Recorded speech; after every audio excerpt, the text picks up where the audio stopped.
I'm in Nigeria trying to meet up with the pirates responsible for kidnappings and attacks on oil installations. Crude oil is the biggest asset that Nigeria has, and the grand-scale theft of it not only causes huge environmental problems, but creates a climate where criminality and piracy can flourish. Ledum Mitti is a lawyer and campaigner for human rights in the Delta. He explains to me the different levels of oil bunkering. There are 3 stages we found of bunkering, which were established. The first stage, those who cut the pipes and put it in jerry cans. Boys who are cutting the pipes in some areas and selling to the middlemen, are those who have badges. And before you can be someone at that second stage, you must have a lot of connection and leverage, armed military people of that place. So you now have those guys who will now take it to the high seas, where you have the big tankers. That is controlled by very, very important people who call the shots from Abuja. For last year, through bunkering, we had almost $15 billion worth of oil. $15 billion of bunkered oil in a year? That's for last year. And that's an act of piracy. It's an illegal act on the water. Yeah. Part of the things you're talking about, kidnapping and hostage taking, are all part of those who want to take a little bit of this same money, illegal money that is going through this corridor. The government's own anti-corruption task force believes that $400 billion has gone missing since oil was first discovered in the Delta.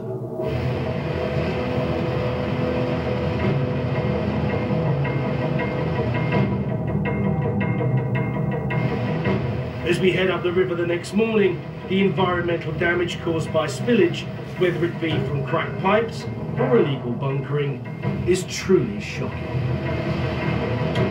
We're heading to the village of Bodo. On the way, we stop off to see the damage done by a recent oil spill. The more and more we made our way up the creek, the more and more devastation we saw in terms of the environment. The mangrove is completely being killed. It takes hundreds of years to grow. It's just dying. Look, it's just wiped out. Anyway, the actual leak is somewhere up here, about another 100 meters, so we're going to endeavour to make our way up there without sinking. But as you can see, the closer we get, the blacker it's getting. And actually, the weird thing is, the mud's really hot because of the oil. It's actually making my feet cook. That's about 100 meters. Oil up there. It's oil there. It's a river of oil, a sea of oil. Yeah. This may appear shocking, but as far as the information that we have at our disposal at the moment, this happens at least once a day. There's a spillage at least once a day in Nigeria.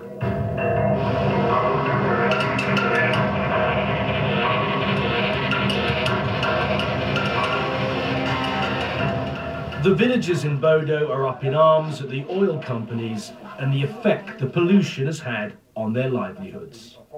And so far they've given you no compensation? No compensation, they haven't. We are fed up. This is our river, this is our only source of livelihood. Over 80% of this community depends on this river. Look at all the people, you can see that they are all hungry. If this river was okay the way it was, all these boys will be in the river struggling for their daily bread. But because they have nothing to do, every day we fight with them that they should not commit stealing and all that. You're saying that because of the pollution, people are turning to crime to put food in their stomachs, yeah? Militancy we are talking about is attributed to it. Their pipes should be removed from our land. Our source of livelihood is destroyed now. And one of these days they will hear from us. Because the solution will be to blow the manifold.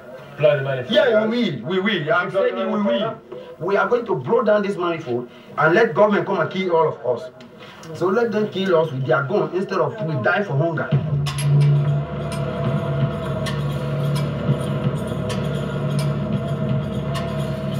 Having failed to make contact with Mend in Ogoniland, we head for Port Harcourt.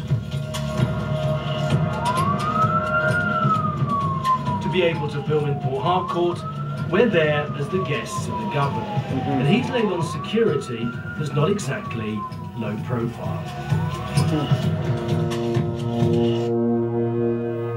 those governors want to just Once we're inside our hotel, we establish contact with MEND. Thank you very much. We're told to await further instructions. Excuse me?